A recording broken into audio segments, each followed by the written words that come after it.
Hello and welcome back to the What the 40k podcast. I'm Si. And I'm Jay. And today is episode 2, isn't it, Jay? It is episode 2.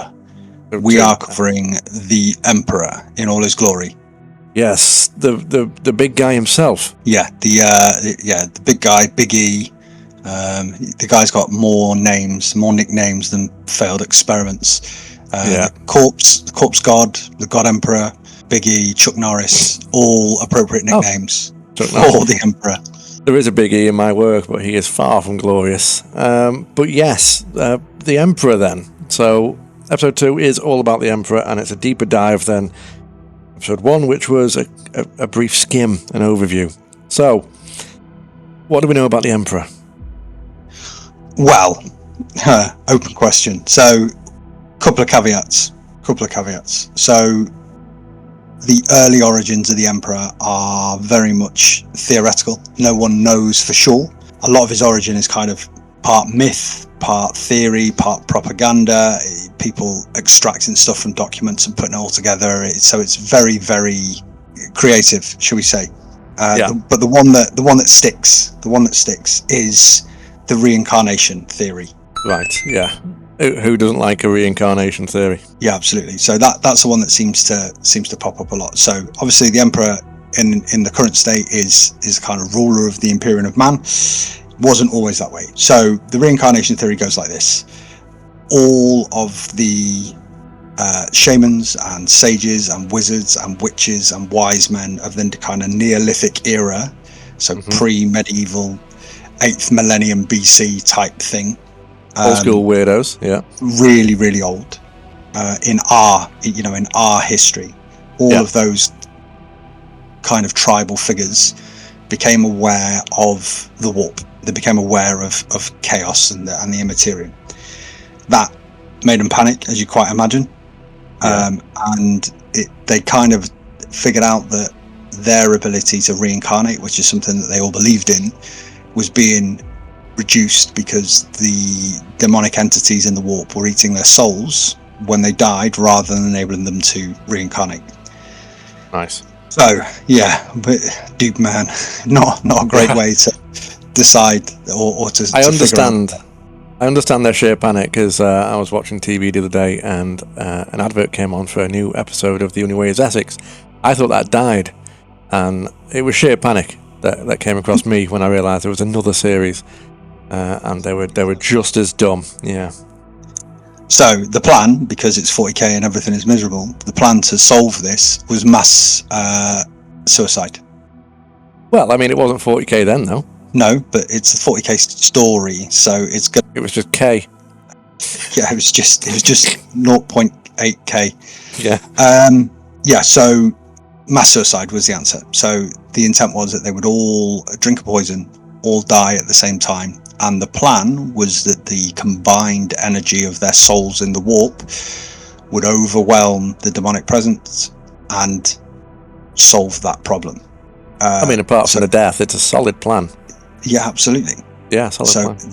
The being that was born out of that act was the Emperor. So all of those souls of highly psychic enabled people were kind of reforged into the singular soul of the Emperor. Didn't get a glorious arrival. He was born into a normal family of like herders and farmers in an Anatolian settlement, which is modern day current Turkey, is what they say. Yeah. And he was a perpetual. Which means he doesn't die? Yeah, so it's a form of immortality where they basically can't die. They just regenerate and come back to life. He obviously didn't know this when he was born, but as he grew, it became apparent that he wasn't quite the same as everybody else, and that everybody else was dying, and his family was dying, and all of his relatives were dying, and he wasn't. Obviously, the world is quite simple-minded, so that was a bit odd for some people, as you can imagine. So as a result, he ended up kind of wandering around the world, basically, just kind of meandering around, learning stuff as he went around. He's a clever guy. He's obviously got that kind of psychic link. Then he can kind of see what's coming. So all of that combined, traveling around, learning as much as he can, seemed like a good idea. Well, you may as well. What else are you going to do? exactly. Keeps you busy. Sitting in one spot watching everyone like die. Yeah. So he wasn't really at the forefront of anything at this point. He was kind of just sitting in the background, kind of gently guiding humanity and trying to help them grow and keep them on the right path. The Emperor himself was well aware of the Immaterium and chaos, so yeah, he was trying to protect humanity from that as he kind of gently guided them from the distance. There is a thing that people talk about, that the Emperor was actually key figures throughout our history. So yeah, I've heard about that, and something like people threw up, or I read Genghis Khan, potentially Achilles. Yeah, so these really famous warriors or famous scientists, as you know, there's people saying Isaac Newton and stuff like that, that actually all these people were the emperor using his psychic ability to project a different appearance and provide this extra knowledge or extra strength or strategic guile or whatever it might be to ensure that something happened the way he envisaged it should have happened. Nudging humanity in a certain direction. Yeah, absolutely. So, yeah. You know, he was going around chucking out, giving people a nudge in a technological front, or helping them implement arable farming or whatever it might be, just to nudge humanity along the road. Yeah. Around this time, the Chaos Gods themselves began to wake. So they were kind of in a weird, unformed slumber prior to this point. So the Emperor is technically older than the Chaos Gods. Huh. So the first Chaos God to wake was Khorne. Imagining that was as a result of humanity growing and starting to have wars and of a larger scale and cause more death and everything else, it makes sense that Khorne would start to wake up as a result of that.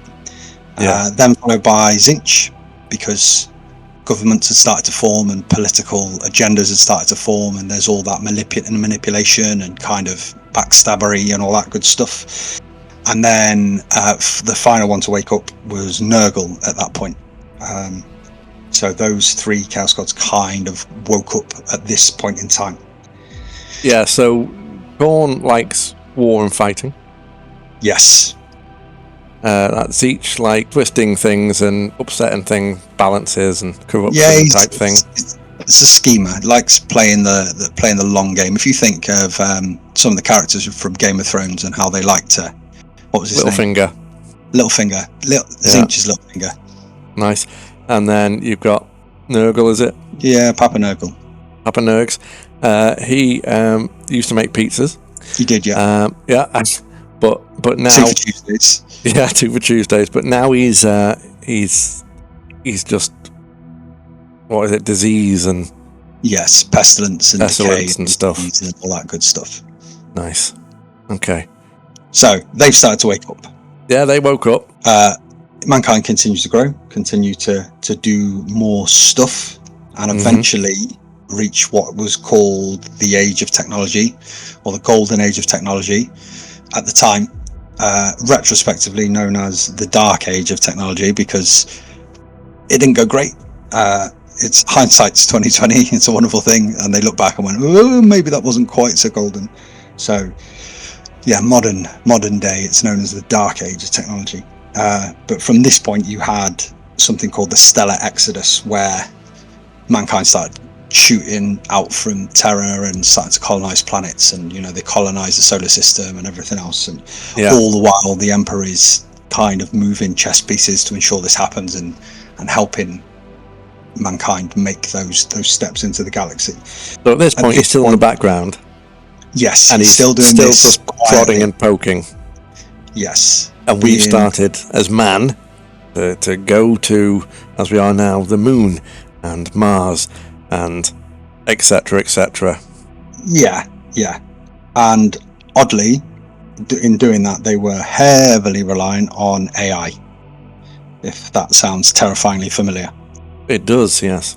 Yeah, so you were hugely dependent on AI in the form of the Men of Stone, who were kind of like augmented android-esque AI to help us navigate through space, because at this point in time we didn't have faster than light travel, so this was all sub-light speed, so it was taking generations. It was called the Long March. It was taking generations to get to these places, and then when they did get there, they couldn't go anywhere else. So when they did land on a planet, if they were successful, they were really, really isolated, which kind of leads into why later on, when the Emperor was finding these planets, they were so disconnected from what mankind had become, because they arrived there potentially thousands of years ago and then have been in complete isolation ever since. So yeah, but we were being guided around space by robots. So ChatGPT is helping us get to these planets. Yeah, basically. Excellent. Good. And then we started getting the first start of appearance of psychers in the general population. Okay. So why? Yes. Yeah. Go on. Why are we only getting more psychers now because the chaos gods have woken up, so people are starting to feel it more, type thing? Yeah, we don't know for sure, but I think it's fair to assume that the chaos gods realized that there was weakness in a lack of control of psychers, and they could potentially be gateways for their involvement on the other side of the Immaterium, if that makes sense. So it does. A little bit of demonic espionage in case of planting psychers. Yeah, they looked at mankind, went, "Oh my god, look how weak they are," and then went ahead. Yeah, no, I get that. Yeah. So the next kind of big step, again, still being guided in the background by the Emperor, was STCs, as they're known, or Standard Template Constructs. Have you heard of those? I've heard of STDs. No, but I think that's it's a different thing. Yeah, it's a different thing. Yeah, not quite as relevant. I'm sure they were present, but so STCs are effectively, think 40k 3D printers. Oh, okay. So they were these huge kind of databases that they held loads and loads and loads of our most advanced technology. So our ability to build certain things and act in a certain way or do certain things were all held in these STCs. So it's really, really vital. And these ships that were shooting off had these STCs present. I nearly said STDs. You nearly said it. STCs present, so that when they landed on these planets, they had the ability to build whatever they needed. Habitation and all that crap. Yeah, which was massive. Yeah. We also then implemented thinking machines as well. So the next step on from the Men of Stone, who were kind of 3/4 of the way there, the thinking machines, or the Men of Iron, were the kind of upgrade. They were ChatGPT version 9458, if that makes sense. They're really, really hyper advanced AI. Yeah, I think that's the next update anyway on the phone. Yeah, and we basically reached the point where kind of science was viewed as a god, almost, coinciding with the Men of Iron and that kind of science becoming a god. We got the mass uptake of psychers. So rather than just one or two, you were now getting into a position where psychers were popping up almost everywhere. Right, so they're sprouting up like the weeds you get in your garden. Yeah. But this included in there were navigation psychers who could help people navigate the warp. So faster than light travel became a thing, and more prevalent and more efficient. So trade routes were established, and everything kind of, for a little while, was kind of good. Yeah, we touched on this in the last episode, didn't we? So the way that humanity in the future, in the 40k universe, travel through huge volumes of space is through the warp, through the actual thing that's actually not good. We go through there and we use psychers. Yeah, we use psychers for that, because psychers stop those things that are trying to kill us in the warp and killing us in the warp, so we can get to our destination without being killed. I said killed a lot there, didn't I? Yeah, I mean, it's 40k, there is a lot of death. So yeah, it is 40k. That kind of opened up the whole galaxy in terms of being able to trade and move between planets and galaxies and different bits and bobs. So things were pretty good by this point. Yeah. Humanity had encountered Xenos and aliens and different bits and bobs. They had a little bit of scuffles, but they'd actually written kind of not quite peace treaties, but ceasefire agreements and stuff, where they were kind of just left everybody alone, and everything was kind of fine, and everything was looking quite positive and quite good. And then the Eldar buggered it all up. It's always elves. It is. It's always elves. So we won't go into too much detail. The elves' shenanigans kind of culminated in the birth of the fourth chaos god, Slaanesh. Slaanesh, the sexier of the gods, some might say. The sexy pleasure god, the god of excess. So, and when Slaanesh was born, huge warp storms everywhere. So you imagine at one point your cell phone's working fine, you've got broadband, everything's good, you can see your neighbours, everything's great, and then you wake up one morning and there's just a sheet storm of snow and ice and everything else, and you can't see or speak to anybody anymore. That's basically what happened. Sometimes I don't mind that. Would that affect going through the warp as well then? Yeah. Basically, warp travel wasn't really achievable at that point, because it was so. Imagine if you view the warp like an ocean. At best it's a rough ocean, and that's on a good day. The warp storm caused by Slaanesh made that like there was multiple tsunamis and tornadoes and everything going on all at the same time. It just made it nearly impossible to travel. So I had a picture in my head, and I think it does the same job. It's essentially, if I need to drive from my home where I live in the UK down towards you, where you live in the UK, the sheer amount of potholes on the road does actually nearly make it nigh on impossible to get to you. Yeah, absolutely. Yeah. Difficult times. Another thing that happened kind of between the Men of Iron and the massive warp storms, I don't know how I forgot this, is that the Men of Iron and the AI decided that they didn't like humanity anymore and went full Skynet. Yes. How did you forget that? Even I knew that, and I'm thick. Yeah. So the AI uprising, where they basically decided that humanity were less than ideal partnership, and tried to offers nearly completely wiped out humanity. It was a near extinction comparatively in terms of scale from where they were. Yeah. So full Skynet. Yeah, full Skynet. There is also little lines in the lore that even suggest that some of the Xenos racists helped cull the Men of Iron and the AI uprising, because it was that bad. They were like snuffing out suns and all sorts of stuff. Oh my god! It was really, really excessive. Skynet turned like 15.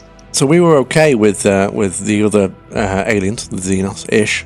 We weren't, apart from the Eldari, who were messed up, but we were semi-okay on talking terms, should we say? And they actually helped us with the AI uprising when ChatGPT lost its shit. We overcame that. We would have, if not for the massive warp storms. So if it hadn't gone sideways with Slaanesh, I think we would have been okay.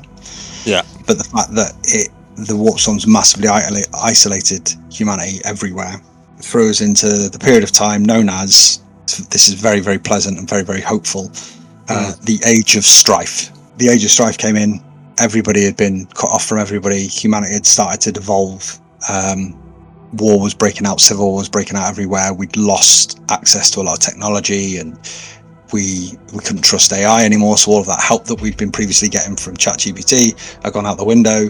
It's almost like the current generation of university students wake up in 5 years' time and find out that AI doesn't exist anymore, and the way that they got to where they are has been entirely removed. It's the same thing. Yeah.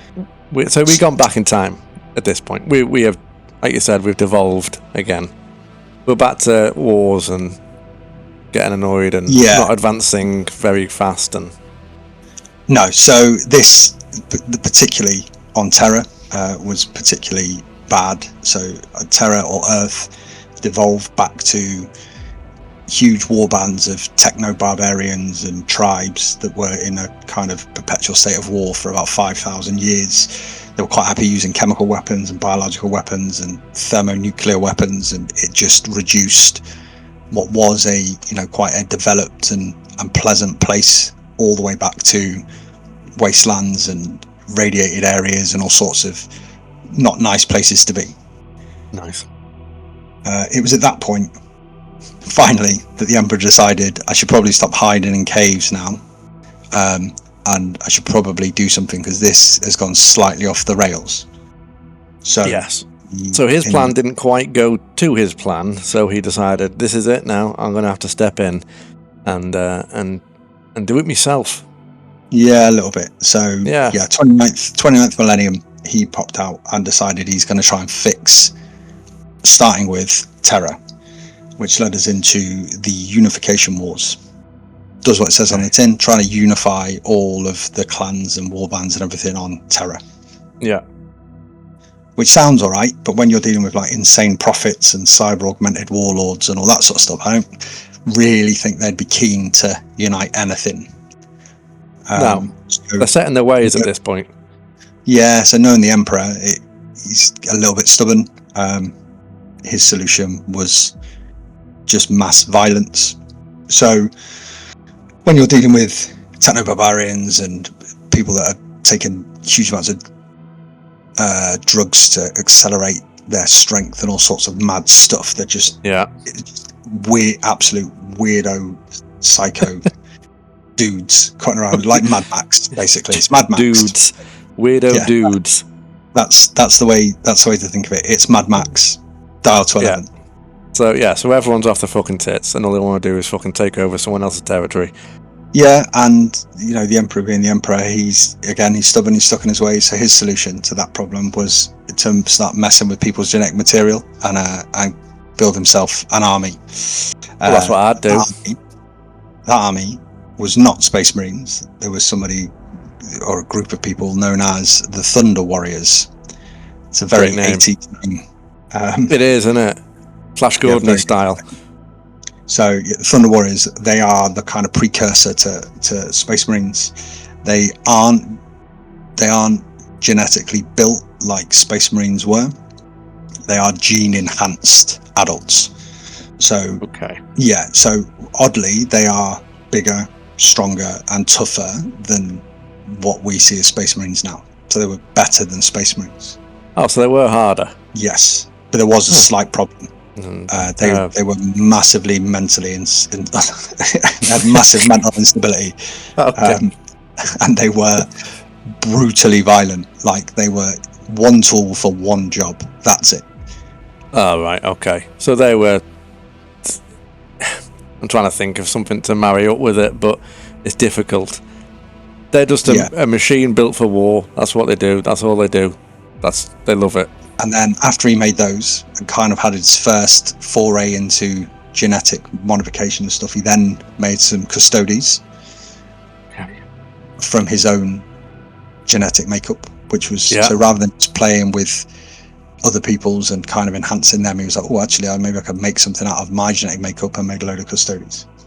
They were not loads of them, but enough to kind of guard him and keep him safe, and then use the Thunder Warriors for kind of mass combat to defeat all these the techno-barbarian tribes and all that sort of stuff. But the Thunder Warriors were guys that the Emperor slapped some of his DNA around their face with a hard slap, which changed them into these big brutes that are physically strong and stuff, and off they went. But with the Custodes, he extracted him his DNA and built these from scratch. Yes, much more care, much more kind of nuanced. So rather than just basically smashing gene-enhancing drugs into existing adults, he kind of grew the Custodes. Yeah, okay. So he got a bit more control over it. So the Thunder Warriors were a test. Can I do this? Oh, yes, I can, but they are messed up. Yes. Can I do it better? Yeah, but the Emperor isn't, despite what some people might say, isn't a complete idiot. So he put in kind of a fail-safe in the Thunder Warriors in that they had a really short lifespan. So if they weren't killed in combat, they wouldn't live for very long. They'd either go mad, or their body would start rejecting their augmentations and stuff, and they kind of burn out and die. Oh, nice. So but they were successful. You know, one tool, one job. They were good at what they were designed for. They smashed all of these tribes and the techno-barbarian folk all over Terra, kind of united Terra, and there was a big kind of climatic battle where the Emperor's the last surviving Thunder Warrior raised the Emperor's banner and stabbed it in the ground, and it was all very, very dramatic. Gotta be, isn't it? Yeah, except that's a complete lie. So instead of that's kind of the propaganda that was pushed out to everybody. In reality, the remaining Thunder Warriors were called by Custodes and prototype Space Marines. It's very much the Emperor throwing away his old toys. So the unification worked eventually. Yes. After slaying probably millions. It did bring people together under one banner, shall we say, which was the Emperor's banner. Then you had the Thunder Warriors left over, and as you said, they were, for lack of better terminology, fucking psychotic. So he went, can't keep them around anymore. The job's done. But then he got his Custodes and other Space Marine... His latest project, to just kill off the Thunder Warriors, just slaughter them. Job done. Yeah, no loyalty there. No, there's no retirement plan for Thunder Warriors. You are not drawing your pension as a Thunder Warrior. Not a chance. Ben the Thunder Warrior was awaiting his bus pass, but no. Yeah. Apparently, there are reports and little snippets of law that suggest that some of them did manage to escape and kind of hid away, and they weren't pursued because the Emperor was convinced he'd got them all, or he wasn't interested in pursuing a handful. And then there was little uprisings of other groups of Thunder Warriors and stuff that the Emperor had to use but he had to use the legions of Space Marines that he built later to kind of put them down. And the losses the Space Marines took were horrendous because these Thunder Warriors were just so brutal and so effective at just fighting. But the problem is they weren't good for what the Emperor wanted to do next, which is why he had to get rid of them. So what did the Emperor do next? He expelled all religion. Okay, gone. Yeah, gone. Got rid of all religion and replaced that with something called the Imperial Truth, which is basically, there is no religion. Don't worry about it. Is that it in a nutshell? Yeah. So if you summarize it, there is no religion. Don't worry about it. The Emperor's view is that religion limits progress, so he was dead against religion. His view is that it limited the potential of the human race because we're always worried about consequences of higher beings and all that sort of stuff. A little bit of irony in there, but you know. So once that was done and dusted, the Terror was unified. He had control of that. He reached out to the Mechanicum, the Adeptus Mechanicum on Mars, because that's where they lived, and kind of signed a treaty with them, the Mars Treaty, and then formed the Imperium of Man. So basically, half bullied, half blagged, half convinced the Mechanicus to support him and help provide him with some technology and different bits and bobs. Yeah. And then that kind of founded the Imperium of Man. Okay. Which is what we're dealing with today. Yes. His next step was the Great Crusade. This is where he tries to overtake the galaxy. Yeah, so he's basically, the plan was to reclaim the galaxy from, not reclaim, because we've already kind of claimed it with having people everywhere, but it's bring them all back under his wing, under the Imperium of Man, because all these humans on these planets have been isolated for so long that they're kind of forgotten. They've been on their own. So he's trying to bring everybody back in and kind of remind them that they are human. Make the Imperium great again. Everybody's wearing red hats. It's all great. To just try and bring everybody back in. So that was the plan. And how he decided he was going to do this was by dabbling back into the whole genetic modification scene. And he made his Primarchs. Yeah, so it worked the first time-ish with the Thunder Warriors, so he's having another dabble, and that's when he made the Primarchs.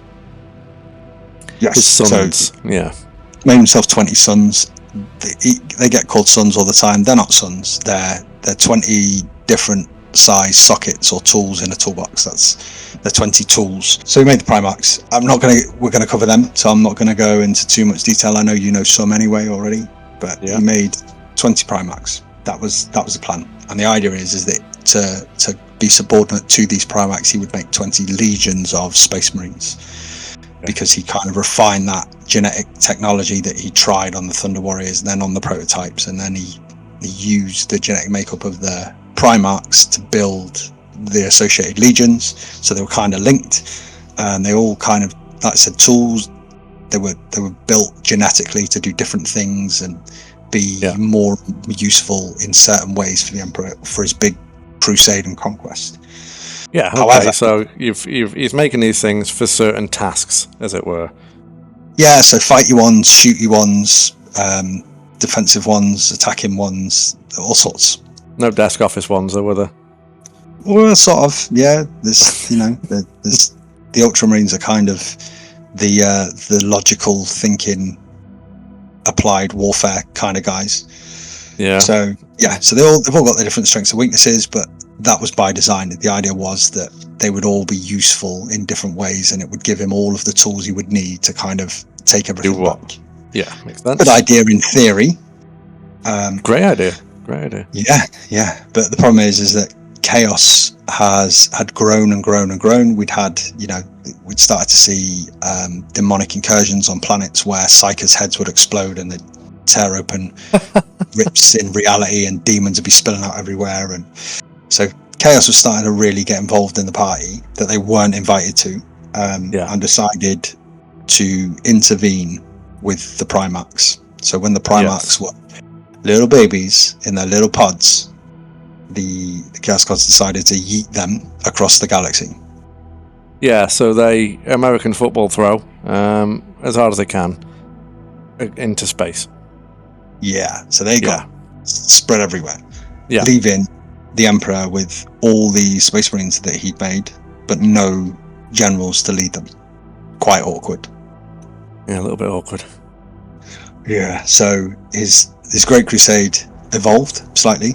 The main aim was still the same, but now a kind of side quest for the Emperor was, I should probably find those kids that I made, otherwise I'm going to have to start paying CSA or whatever. It's a bummer. Yeah. So the Space Marines are there, and they are in their legions but they're leaderless. Yes. Okay, and he's using them still, but they haven't got their leaders because they got yeeted. Yes. So they still have leadership, but not in the form of big super Primarchs. Because Primarchs are Space Marines, on steroids. Yeah, and they got punted into space, so. Yeah. So he's now going to find them to try and bring them back to lead his Space Marines. Yeah, link them back up. So, find Primarch A, put them back with Space Marine Legion A. Yeah. Ta-da. Otherwise, he's micromanaging to death at this point. Yeah, and it'd be carnage, wouldn't it? Yeah. So that's what they do, and everything is great. So they start slinging their way around the galaxy. The warp storms are all dissipated by this point, so they can travel again, and everything is good. They do a pretty good job. They bring loads and loads of planets into what they call compliance. That's one of those weird words that doesn't sound threatening, but kind of does at the same time. They force worlds to go under the banner of the Imperium. Yes, but the problem is, obviously, I'd mentioned before that the Emperor was dead against religion. Yeah. Well, if you've been an isolated human population on a planet, and you're you landed, your STC broke, so you couldn't build anything. You end up being kind of like a medieval sort of planet with limited technology. And then a dude turns up in a spaceship, and he gets out, and he's ginormous, gold and glowing. What do you think they probably think he is? Well, a god. Yeah. So that was the problem. So they had a huge issue where he was going, no, I'm not a god, but he was just cutting around doing all godlike things, and then complaining that everybody thought he was a god. Brilliant. Yeah. So we banned religion, and then he turned into religion himself. Yes, even though he didn't want it, people were full on this guy's a god. And when we've just told that most of his story sounds pretty godlike to me. I don't know. Yeah, but hey, so you can't really blame people. I get it. But anyway, so they found loads of Primarchs. Not all of them. I'm not going to tell you which ones, but They found loads of the Primarchs, linked them with the legions, started stamping out threats across the galaxy, kicking countries back into line, taking no shenanigans from Xenos whatsoever. Didn't care about Xenos anymore. They weren't important. You're on our planet, get off our planet type sketch. And they were proper land grabbing across the galaxy.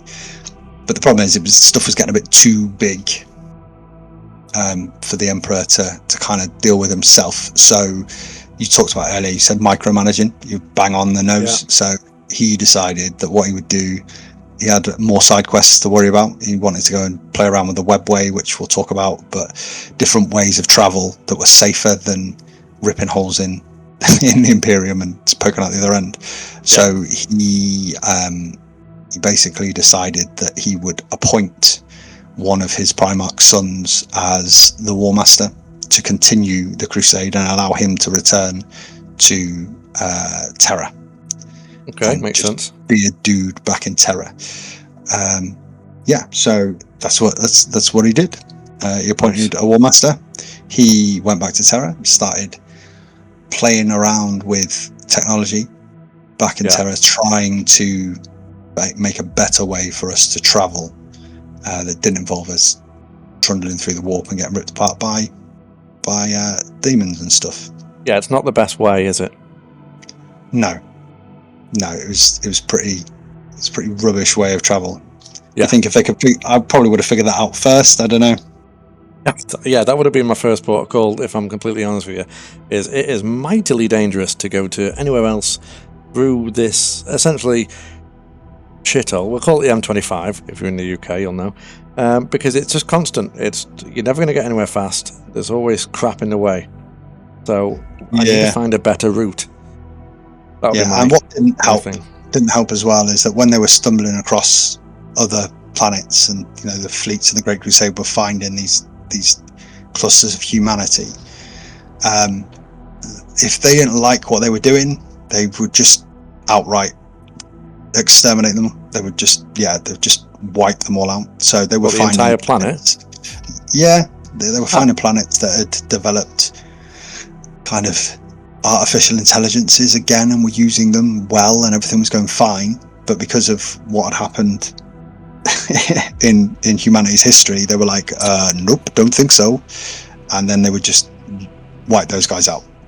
So that's lovely. There's a chance that they were kind of stumbling across people who could have helped them with their technology and things, and rather than trying to embrace that and apply it, they were like, nah, not dealing with that. Off you not pop. After last time, we're not going there, and I'm going to wipe you out. Yeah.